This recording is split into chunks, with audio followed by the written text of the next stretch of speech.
सराईपाली गिरवानी तहसील तमनार में रूपाणा धाम में वर्ष 2015 से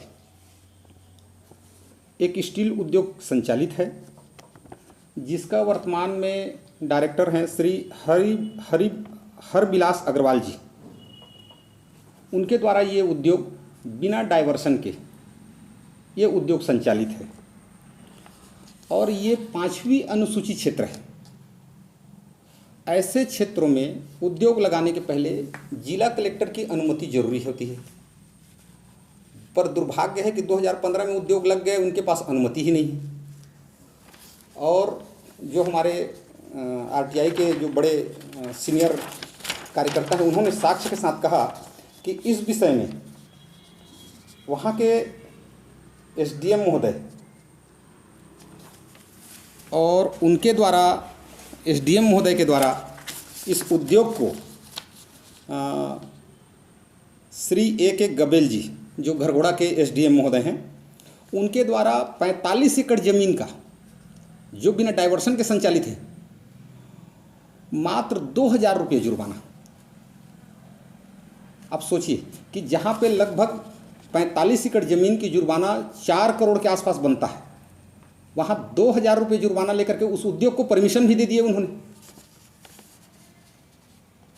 तो इस सारे विषय को मैं माननीय सांसद जी के सामने में रखा हूँ और उनका कहना है कि इसमें आदिवासी जमीन भी है और ऐसे क्षेत्र में बिना कलेक्टर के अनुमति के, बिना पर्यावरण विभाग की अनुमति के, बिना डाइवर्सन के ऐसे ही उद्योग संचालित है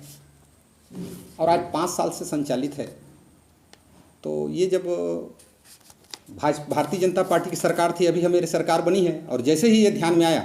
तो इस पर तो बहुत सख्त कार्रवाई होगी। माननीय सांसद जी ने कहा है कि मरवाही चुनाव के बाद इस बात को सीएम साहब के ध्यान में भी लाएंगे और राज्यसभा में इस बात को उठाएंगे और ऐसे उद्योग के खिलाफ में कठोर से कठोर कार्रवाई किया जाएगा। वहीं इस उद्योग से पर्यावरण को काफ़ी हानि हो रही है और उनके द्वारा पर्यावरण के लिए क्या किया जा रहा है? उन्होंने मुझे बताया है, कार्यकर्ताओं ने, और दस्तावेज प्रस्तुत किया है कि भाई 45 एकड़ में जब ये स्टील उद्योग संचालित है, तो जब यहाँ जब डस्ट और प्रदूषण जब फैलता है तो 5 गुना ज़मीन की ज़रूरत होती है जहाँ वृक्षारोपण करने की ज़रूरत है। तो इनके पास तो ज़मीन ही नहीं, तो पर्यावरण का तो उल्लंघन हो ही रहा है, समझ लीजिए। तो खुलेआम जो है वहाँ पे खनिज विभाग द्वारा और पर्यावरण विभाग का सारे नियमों को ताक मार करके ये उद्योग संचालित है। और कुछ लोगों का कहना है कागज़ में वो उद्योग बंद है, ऐसा मुझे कुछ लोगों ने कहा कि भाई वो तो कागज़ में वो उद्योग बंद है, लेकिन आज भी वहाँ मजदूर काम कर रहे हैं, आज भी वहाँ स्टील उद्योग में उत्पादन हो रहा है। ये एक और गंभीर विषय है और कलेक्टर साहब इसको बहुत जल्दी ही संज्ञान में लिए हैं और इसकी जल्दी से जल्दी जो है परीक्षण हो जाएगा और माननीय सांसद जी के पास इस सारे दस्तावेज पहुंचने के बाद इसको उच्च सदन के माध्यम से ऐसे उद्योगों के खिलाफ में कठोर से कठोर कार्रवाई करने का माननीय सांसद जी ने भरोसा दिया है।